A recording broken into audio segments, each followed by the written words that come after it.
In this video, there are no speed limits.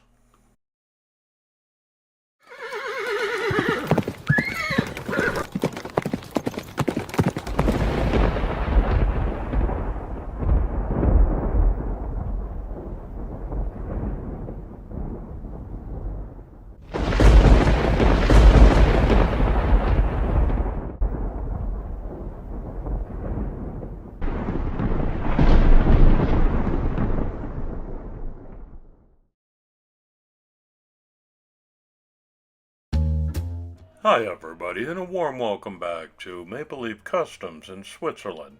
I'm Andrew, and on the bench today is a 1:64 scale Hot Wheels 1987 Audi Quattro.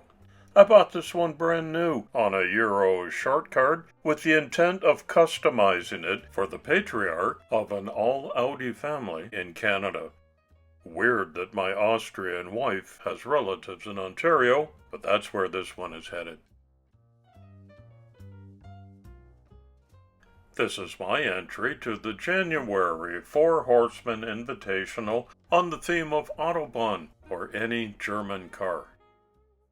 My Four Horsemen teammates include Paul from Diecast Graveyard, Tom from Spork Syndicate, and Skip from Crossroad Diecast Speed Shop, and we welcome as this month's guest horseman, Sharon Tashish from the Custom Diecast channel.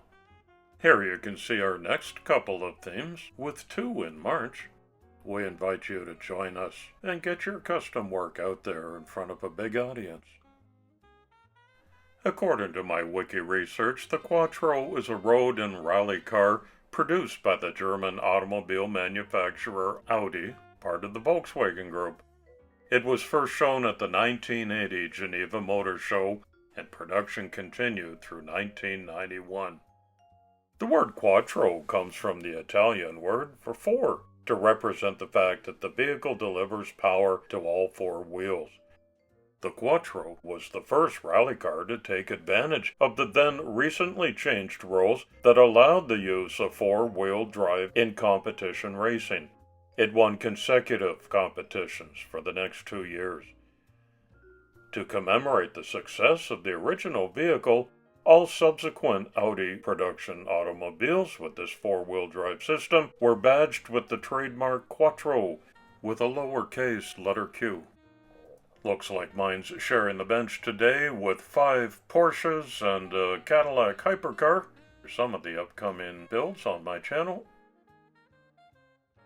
This one cleans up quickly and nicely.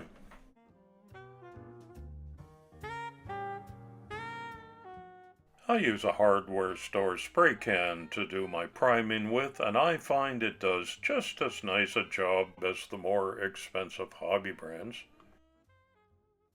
You're not going to notice a significant change in the video between the matte white primer and the high gloss white acrylic paint that I use, but make sure I apply that carefully and give that ample time to properly cure and dry. Coming up on my channel, you're going to see a product review of a Gaahleri Mobius .2 airbrush.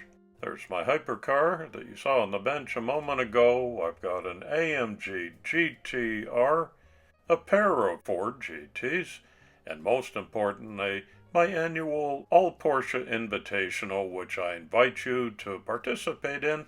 Let me know in the comments below if you're in this year. Today's build is loosely based on the picture you see on my work mat here, which requires a red strip along the running boards down at the bottom, so I've carefully masked off the car and applied that with a .35mm needle. And although I get a beautiful straight line on both sides, while it was drying it caught a great big dust bunny. So I ended up having to strip it down, prime it, and paint it all high gloss white again. Back to square one. Today's community shoutout goes to a site that I follow on Instagram called Craig's Building Models. I've left a link in the description below so you can go there when it's convenient for you. For that, I thank you in advance. I live in Basel in northern Switzerland, right on the border with Germany and the Autobahn system, which is one of the longest motorway networks in the world, third only to the US and China, stretching a total length of 12,996 kilometers, or enough to drive from Berlin to Darwin in Australia. Germany is the only country in Europe to not have a general speed limit. Instead, it has a recommended limit of 130 kilometers an hour.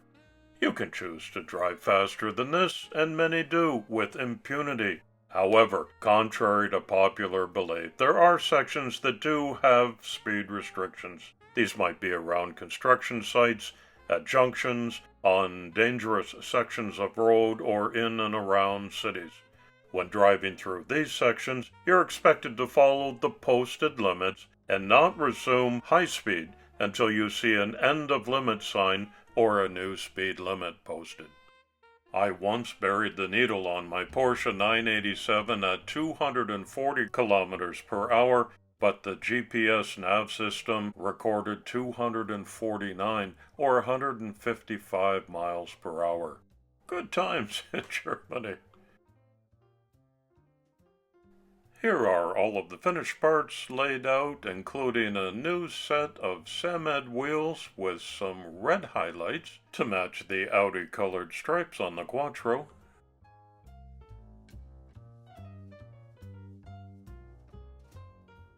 They're pressure fitted by the plastic interiors, so I don't need to permanently glue them in place.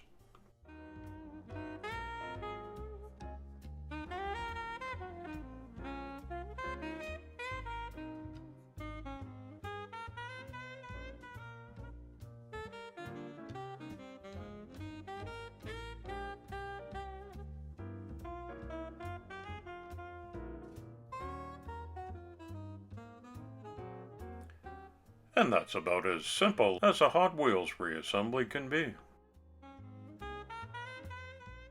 Does it roll? It's an Autobahn thing. It rolls fast. Let's have a closer look. Aside from the all-white top coat, the rest of this livery was done in decals, including the front grille, headlights, the Audi stripes, tail lights, all of it. I gave it 2 coats of clear to lock in the decals and give it a beautiful shine, and a bit of detail on the undercarriage. I favor an all-black car, so I didn't have any problem with the way this came out of the blister pack. But to do a full customization, I thought I'd give it this look, loosely based on the Boulevard 81 series that Hot Wheels put out, and I'm well pleased with it. If you have a personal German Autobahn driving experience, let us know about it in the comments below. Thank you for always being respectful and helping me to keep this a family-friendly channel. As reported earlier, this is going to one of my wife's family members in Canada. I've made up a custom acrylic display case with a holographic certificate of authenticity on the base that includes the build number and a signature. This is how it will ship overseas. Because he's a family member, it goes with an Audi golf shirt. Special thanks today to the Custom Diecast channel for being our January guest horseman. If you are one of our participants, please send us a glamour shot at that email address, and remember to use hashtag #4HorsemenDiecast if you're posting online. Thanks for visiting my channel again today. I hope you'll watch all the other Autobahn videos. Drive carefully. It's coffee time.